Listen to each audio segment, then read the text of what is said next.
অস্ত্র নয়, কলমের রাজনীতি হবে, যেখানে দুর্নীতিমুক্ত পলাশ থেকে সারা বাংলাদেশ দুর্নীতিমুক্ত রাজনীতি হবে। সেটাই ছিল ডক্টর মঈন খানের স্লোগান।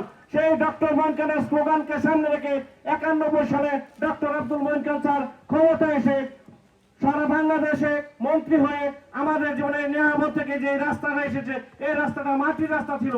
আমি যখন স্কুলে পড়ি, সে বাটপাড়া স্কুলে পড়তাম, দেখতাম যে স্কুলের ছাত্ররা এই লালমাটি হিসাবে লালমাটিতে পড়ে গেছে, গা বৃষ্টি আইলে গেছে, কিরে কই দিয়েছে তাকে বাড়ি খুঁজো খোঁচার বাড়ি কি হয়েছে, খোঁচা আমরা ফ্যাক ফ্যাক বইরে আইছি স্কুল, আবার দুই স্কুল করছে। কিন্তু ডক্টর মঈন খান 91 সালে এসে যে উন্নয়নের বিপ্লব ঘটেছে, আমাদের পলাশ নির্বাচন এলাকা সবচেয়ে বেশি গুরুত্বপূর্ণ 5 জনা মেয়রপাড়া আইনজাতে মঈন খান স্যার গুরুত্ব দিয়েছিল, এবং পুরা পলাশ থানায় রাস্তাঘাট, মসজিদ, মাদ্রাসা, এতিমখানা, স্কুল, কলেজ করে এই ইউনিয়ন তথা নরসিংদী এই 2 নির্বাচনী এলাকায় সারা বাংলাদেশের মাঝে একটি উন্নয়নের মডেল তৈরি করেছিল। সেই নেতার আদর্শে আমরা রাজনীতি করি।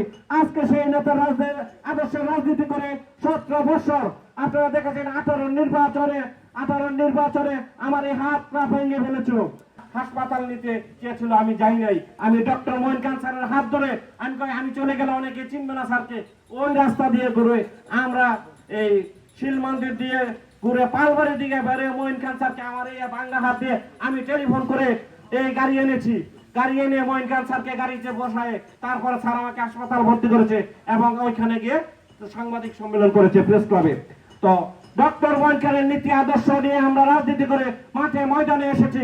কিন্তু কিছু কিছু দুর্বৃত্তরা এখন বিএনপিতে এসে অনেকে ঢুকে তারা সন্ত্রাস, চাঁদাবাজি, অস্ত্রবাজিতে কলঙ্কিত করতে চায়। আমি বলতে চাই, যদি ডক্টর মঈন খানের আদর্শ, নীতি আদর্শ আমরা বেঁচে থাকি, যারা সততার রাজনীতি করি, যারা 5 দলের বিএনপির রাজনীতি করি, তারা কেউ খেয়ে পড়ে না, নিজের খেয়ে বিএনপি করি। প্রতিটা লোক এখানে এসেছে যারা নিজের খেয়ে, তারা কোনো 10 টাকার বিনিময়ে আসে নাই, তারা কোনো এখানে চাঁদাবাজি করতে আসে নাই, যারা সন্ত্রাস করতে আসে নাই। যারা সন্ত্রাস, চাঁদাবাজি করে 5 দলের ইউনিয়ন বিএনপিকে কলঙ্কিত করতে চায়, তাদেরকে সাবধান করে দিয়েছি। যদি বাঁচতে চান, কি আমরা বাঁচতে চাই, তাহলে সন্ত্রাস রাজনীতি ছেড়ে দিতে হবে। কারণ ডক্টর আব্দুল মঈন খান কাউকে ছেড়ে দিবে না। কারণ আমাদের যদি মঈন খানের বদনাম হয়, সে কাজ আমরা কেউ করব না।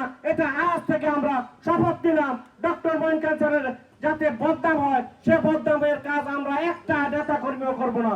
যারা করতে চায় তারা 5 দলের ইউনিয়নের রাজনীতিতে আসার কোনো প্রয়োজন নাই। আর আমি এখানে বলতে চাই, এটা হচ্ছে দানের শীষ ডক্টর আব্দুল মঈন খান স্যারের রাজনৈতিক প্রতীক, বিএনপির প্রতীক। আমরা এই নেহাবাসী আর বলে যেতে চাই যে মঈন খানের মার্কা কি? ধানের শীষ। মঈন খানের মার্কা কি?